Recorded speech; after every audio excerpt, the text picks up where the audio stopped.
In a prior video, I made a wood mountain wall art thing, and I made another one with some slight differences. One difference being the sky is latex paint on this one, not stain. Another difference is that each mountain is slightly less thick than the preceding one, just to give it some more profile. But I still edged it with oak and used splines for decoration. Here I used Jatoba Brazilian cherry. So let me show you how I made this. So the first thing I'm going to do is unpack my shop, and I'm showing this in large part because I know there are people out there who say I can't have a shop in a garage where I park 2 cars. Hopefully this goes to show if you're creative about storage, you can pack a lot into a tiny space. Anyway, first thing I do is sketch out the design on some 3/8 inch plywood. I go into more detail about this process in my prior video. I choose and write down what color stain I want to use for each mountain and also what design feature goes where. I also use a planer to take down the wood to thickness, and a planer really is a necessity for this type of project because you need a lot of wood to be taken down to very specific and consistent thicknesses. So I forgot to cut off the edges and also the tongue and the groove before I sent it through the planer, but better late than never. This will save the planer some work on each successive pass.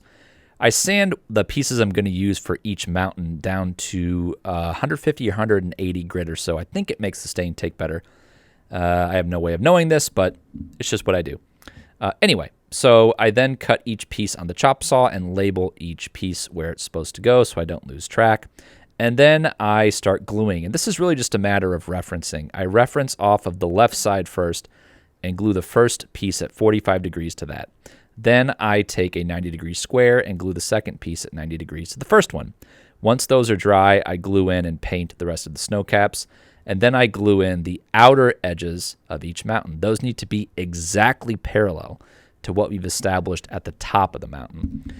Chisel is good to clean up the glue or paint residue in between those little pieces there, so each piece will fit nice and snug, and just glue them down and weigh them down. So now the second mountain is referenced off of the first. At 90 degrees to the first mountain goes that top snow cap there.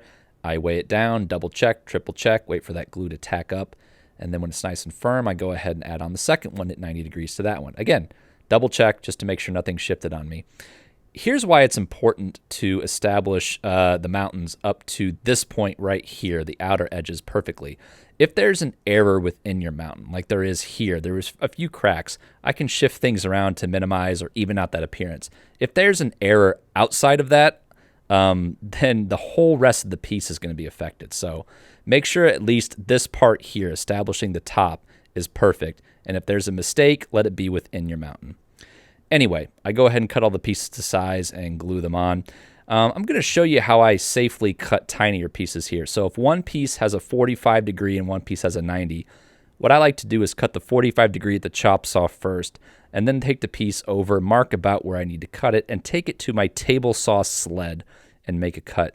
I intentionally cut this just a little bit long to show you how easy it is to make an adjustment. I put the longer side, the one with most bearing surface, against the fence, and I'm using my fingers, but if you're uncomfortable, you can use a hold down or a pencil to hold this piece down and very carefully skim off a little bit. And then once I do that, you see it fits just like a glove. So it's really not that difficult to adjust these down to perfect fit. So I checked for 90, and this side right here was just a tiny itty bit off. It probably would have been fine. And to show you how tiny, I mean, if you watch that glue squeeze out increase when I hit it with the hammer, that's it. Just that tiny little fraction, just me being picky. Anyway, I go ahead and establish a nice clean reference edge on the bottom because I'm going to need that in a bit. And I glue on the top piece for the sky, flush with that top edge, cleaning out the glue squeeze out.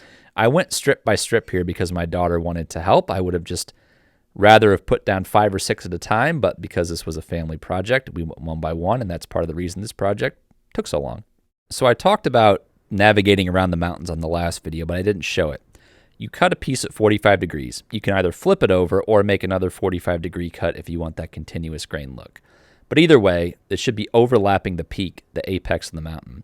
Cut one of the pieces right where that apex hits it, right on that wood, and then stack those 2 pieces together, flushed up with the marked side on top, and cut them at the table saw sled. They should look something like this when you cut those edges off. At the first time there's a little bit of wiggle like this, that's fine, that's good. That means you can just take it over and very carefully cut it because each cut doubles the effect. And if you sneak up on the fit, you can get a nice, clean, seamless look just like this. So all the sky pieces are glued down now, with the exception of this little guy. And I'm going to show you how I cut small pieces with two 45-degree edges here. This piece is a little bit thicker than the other sky pieces, so I glued two pieces of scrap together. I set my fence to the distance I captured with the calipers, and I cut that piece of scrap to that distance. Took it over to the table saw sled, and using my homemade miter bar here, which I set to 45 degrees, I put that piece against the bar, secured it down with a hold down, and cut one 45-degree face securely and safely. And then I flipped it over, clamped it on the other side to cut the other 45-degree piece. And if you see here, I'm letting it sit and not pulling the sled back. That's so the piece doesn't get caught on the blade and fly away. And the piece fit just fine. So I'm getting ready to sand here, and right before I sand, I'm going to make some corner sanding blocks just by adhering some sandpaper to some cutoffs. I'm using 80 grit and 150 grit here, and these work really well. The last thing I do is tape off the mountains, and a chisel comes in really handy here because you can force that tape right where the mountains meet the sky to get a nice, even, clean seam. So once that's done, it's time to sand. I start with 80 grit, and I give it a good thorough once over. Because this is going to be painted, it doesn't necessarily need to be nice and flat, but it never hurts to try. So once that was done, it's time to paint. And I am no Bob Ross, so please don't take my painting advice, but I tried to achieve a sunrise or sunset effect here. One good thing with latex paint, it's a little bit forgiving. So, for example, I did not like the color of the dark sky here, so I went back and darkened it even further after I was done. After that, we go back out to the table saw to clean up that top edge there. And then comes probably the hardest part of the whole project, in my opinion, trimming up the sides. There's just no easy way to do this. You can't use a circular saw or a track saw because the top is not flat. And complicating matters is that this thing is very heavy, and I can't really start too far away from the blade or else it will tip back. So I had to sort of start it and then crank the blade up to cut all the way through. So however you decide to do this, just use common sense and be careful. Same goes for cutting the splines. This is probably the heaviest thing I've ever put in my spline jig, and it's really hard to handle with one person. So you can see my wife here there in the background supporting the piece as I pass it over. So again, use common sense and be safe. So I cut all of my splines to fit specifically in each slot, and to keep track of them, I always label the corner and the spline itself. That way I know I'm never going to have any issue when I'm gluing them in. And here my daughter is showing you how to apply glue inside the slot and also how to push in the spline. Again, I will note these splines are just for decoration. They are not providing any sort of strength. And off camera, we sanded them down flush. All right, last thing to do before we put the finish on is to decorate the back. And my daughter's doing that with some Sharpies. She even let me help a little bit, and she allowed all of us to sign our names to her artwork. One thing I will point out, I found out that water-based satin poly will smear Sharpie, so just be careful. Anyway, here is the finished product, and I'm pretty happy with how it turned out. The latex paint for the sky worked out well enough. It's not a perfect blend from a sunset, but it's good enough.